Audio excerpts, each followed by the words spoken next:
magandang araw sa inyong lahat. Kahit obviously ay gabi na, nandito ako sa Very good yan.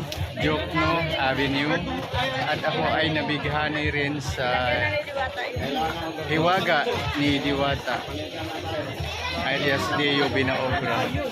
Nandito ako ngayon sa pila, dalawa kami ng yung isa ay misis ko. Nakapila siya sa Overload. Dito naman nakapila ako sa Siken. Marami.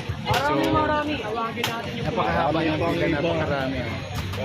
Monday ngayon, sinamantala namin ang Monday. Nakita ko na siya kanina. I-insert ko dito yung puro ko sa kanina kasi busy daw siya. Bakit mas mahaba ang pila ng chicken? Dahil po yung natatagalan po kayo. Dahil sa pagganyan? Dahil po sa pagluluto, dahil mahilaw pa po yung loob ng pag minadali po. Pinalitan na mantiga. Kaway ka, anong papel mo rito? Ikaw yung taga-bigay ng direction sa amin kung saan kami dapat. Hindi po, sa take out po ako, pang umaga po. Pang umaga ka, ba't nandito ka pa? Out na namin mamaya. Naka-ano ka ngayon? Naka-overtime? Hindi po. Mamaya pa po, out namin. Okay, thank you. Yung kasama ko, nabigyan na ng overload. Ito mukhang mahaba pa ang ano eh. Mahaba ang chicken eh. Di ba sabi kanina nung isa sa mga tauhan niya, ni Diwata, bakit mabagal sa chicken? Kasi linuluto ng maayos, yun nga yung ginagawang crisp talaga. Baka mamaya niya pati buto nun, pwede ko nang kainin. Sinadya namin pumunta rito ngayong mga gabi na, mga 6 o'clock para iwas init. Talagang dumadaan tayo sa mahabang proseso ng pagpila. Ito ang pila ng Paris Overload. Ito yung beef. Tapos andito ako sa pila ng chicken. Ito yung sinasabi ko kanina. Okay din yung spelling ng chicken line ng chicken.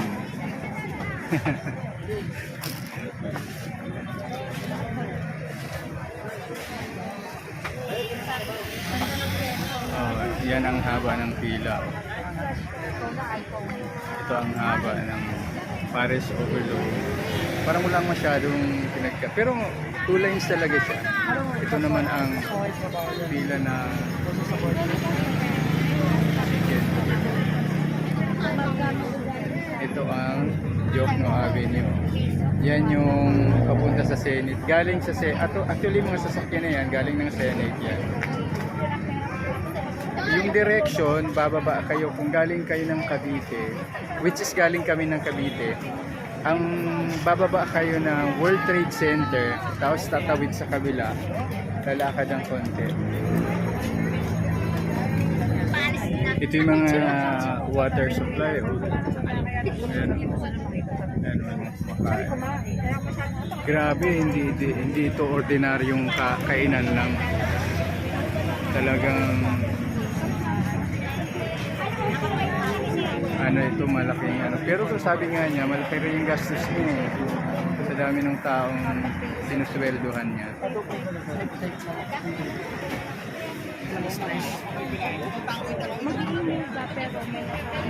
Habang malapit na ako sa Magkano ito? punan ng punan ko yung dami ng tao. Araw ngayon ay Monday. Ayan. Dahil gusto ko nga namin parehong matikman yung overload at saka chicken, lumalabas na mas mabilis doon sa overload ang bigayan, mas matagal dito sa chicken. So yung kasama, kung may kasama ka, yung kasama ko, ang asawa ko, nag-aantay na siya doon, malamang nagugutom na yon. Ako kailangang mag-aantay siya sa akin dahil ako wala pa, hindi pa ako nabibigyan eh. Sa totoo lang nagugutom na ako, nakakagutom pala mag-antay, magpumila. Ayan. Ito mabilis talaga ang galaw ng ng overload. Dito sa chicken, pila ng chicken.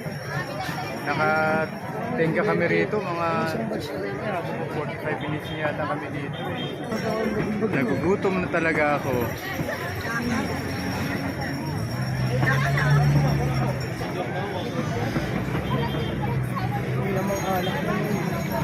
Parang ang daming nag-alisa na lang sa pila ng chicken.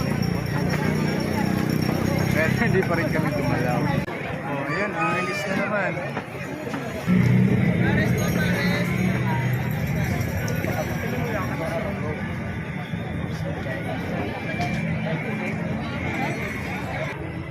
Gusto rin kasi namin na tikman mo yung pares na overload. Might as well, tikman na rin yung chicken. Although, mantakin mo pag-aantay ng ganito. Ang haba. Yun ang mahirap din sa chicken. Talagang kailangan crispy. Niluluto pa eh. So ayan, may dumating na raw yung chicken. So muntik na akong gumibap eh. Muntik na akong mag-barbecue na lang.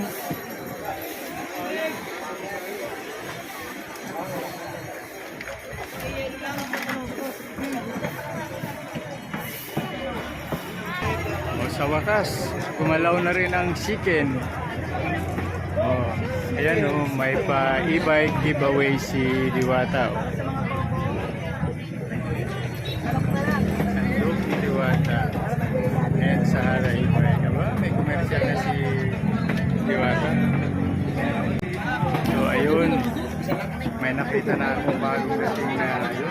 Bibigay na ng fried chicken. Ng chicken, Diwata chicken. Nandito na tayo sa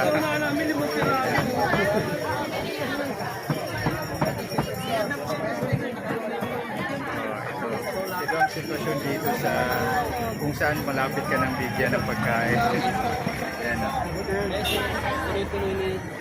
Ayan o. Ayan. Pares. Ito si Kuya ang namimigay. Yan. Pares. Sa pares yan. Itong babae sa chicken. Pares overload. Ilan? Ayan. Finally, sa wakas, nandito na ako. Magkano yung ating chicken na yan? Shoutout! Naulan sa'yo! Shoutout! Na kayo, hindi ko kaya. 120 po ang aming chicken, sir. Magkano yan? 120. 120 chika. Sikap. Kuha ko ng bayad na dagdag. Sana ko bukila ng soft drink. Labas ka na! Thank you. Ayan na. Ayan na ang chicken. May rice yan. Ewan ko. Ha? Wait lang. I-soft drinks daw. Kukuha ka din. Hi! Hello. My name is Ali Tap-Tap.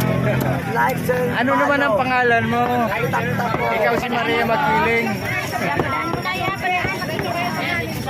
Oh, ito soft drinks. Mountain Dew. Ay, 7-Up. Oh, asan ang kanin? Oh, ay dito sa kanin. Ay, maganda.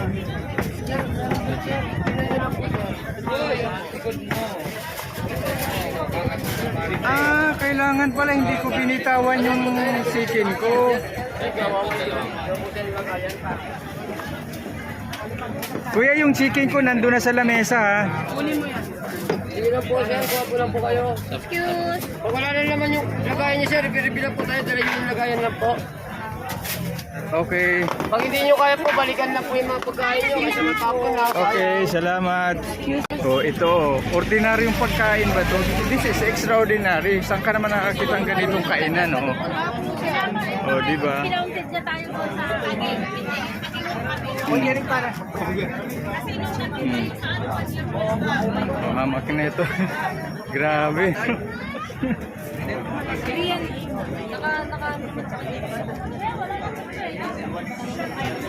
Oh. Oh, ito sa wakas, makakain na kami.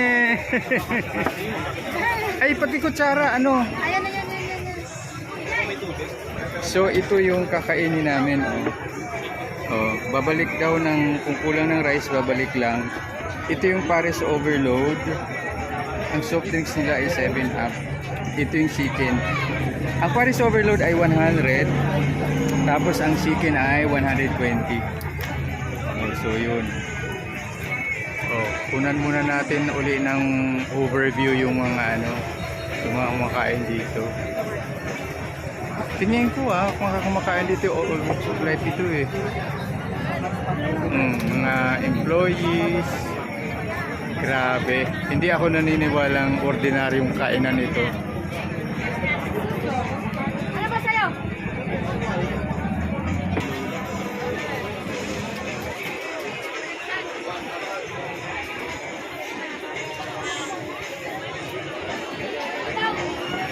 Nanlamig na yung nanlamig na yung overload sa tagal na pagpila ko dun sa Diwata City.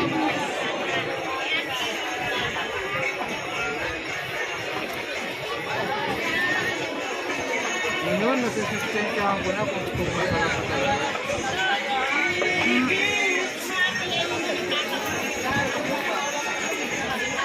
Lechong kawali ito, di ba? Para po baka.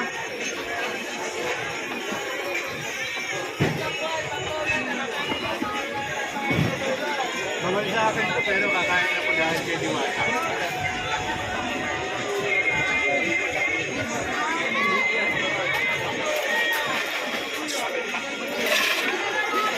Pwede na, pwede na.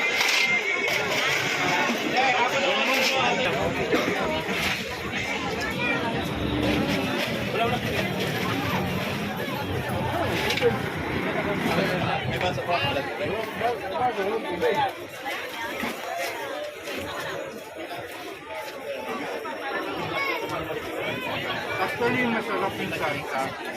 Kasi lahat na malitong kuwali, pare-pareho naman yan.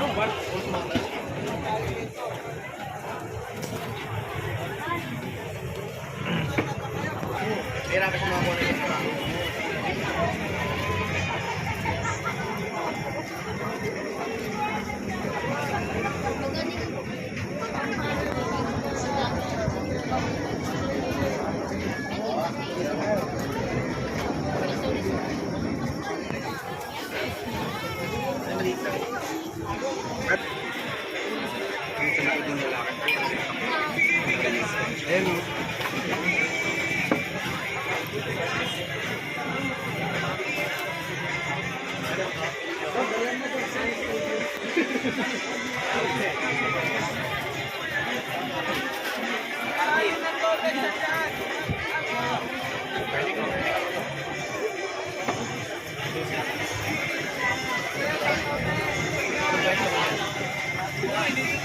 Ano yung pwesto ko niya? Kaliwa? Hindi, sa kaliwa? Naliga ka niya dito. Sa bench? Ayaw.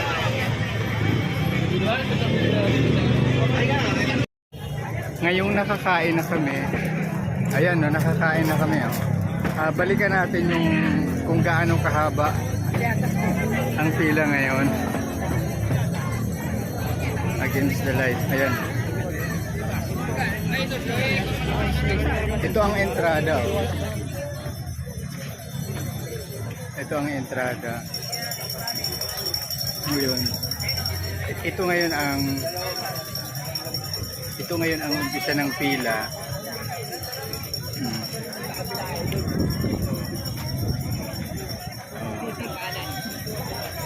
Ganyan ang haba ng pila niya dito.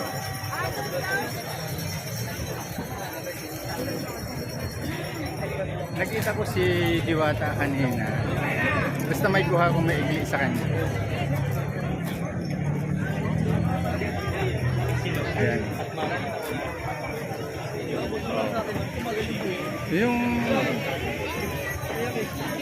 Hindi namin kinain yung chicken. Ang kinain namin, pinaghatian namin ni Mrs. yung lechong kawali, yung overload. Pero base doon sa natikman namin, kung gaano ka-extraordinary yung mga tao dito, yung dami ng tao. Tama naman yung mga nare-report sa social media na the food is not that extraordinary. Ay ako hindi ako pala kain ng lechong kawali, pero pumasa na rin sa akin. Basta kumain lang, hindi naman kami nag-expect ng anything big. Ang iniikot ko yung haba ng pila ha. So, yan.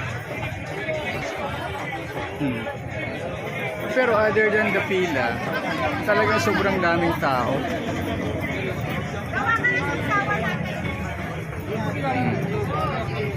Ang nagustuhan ko, naka-extra rice naman ako, naka-only rice naman ako isa.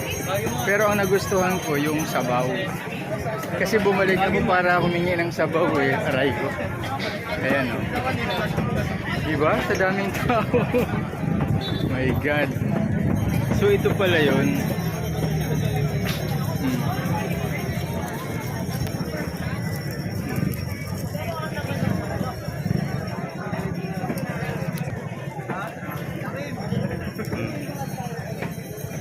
Siguro, ang napansin ko kanina, may mga estudyante pumupunta rito, may mga bata, so mga pamilya, mga mag-asawa, partners, who else?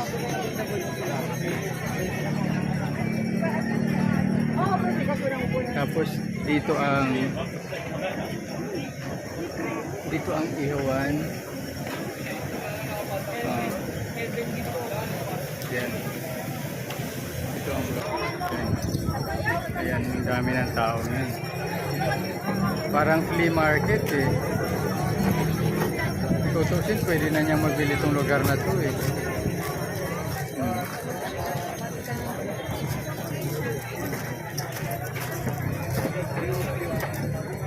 Yan yung mga nagde-deliver ng plato. Ayan yung mga parang just to experience this phenomenon na matatawag business phenomenon ni Diwata. Punta kayo rito, tingnan nyo rito, ma-experience nyo kung how it is to eat here and to eat the food. Asan na yun? Hindi pa ako nag-intro, nakita ko na si Diwata. Saan kayo? Oh, ayan siya oh. Oh, diba? Dito ka. Tigaligpit to. Tigaligpit ng mga pinagkainan. Sobrang dami na dyan. Oh, patikim na yan. Ano ba sila dyan? Nagtatapos ang ating journey sa pag-cover ng isa sa mga gabi o araw na pumunta kami dito sa overload. Tawag dito, Diwata Pares Overload. May chicken, Diwata chicken, may barbecue. Sana nagustuhan nyo ang ating presentation ngayon. Hanggang sa muli, hanggang sa susunod, pagkita-kita po tayo. Bye-bye sa inyong lahat at lagi nyo panunoodin ang ating vlog.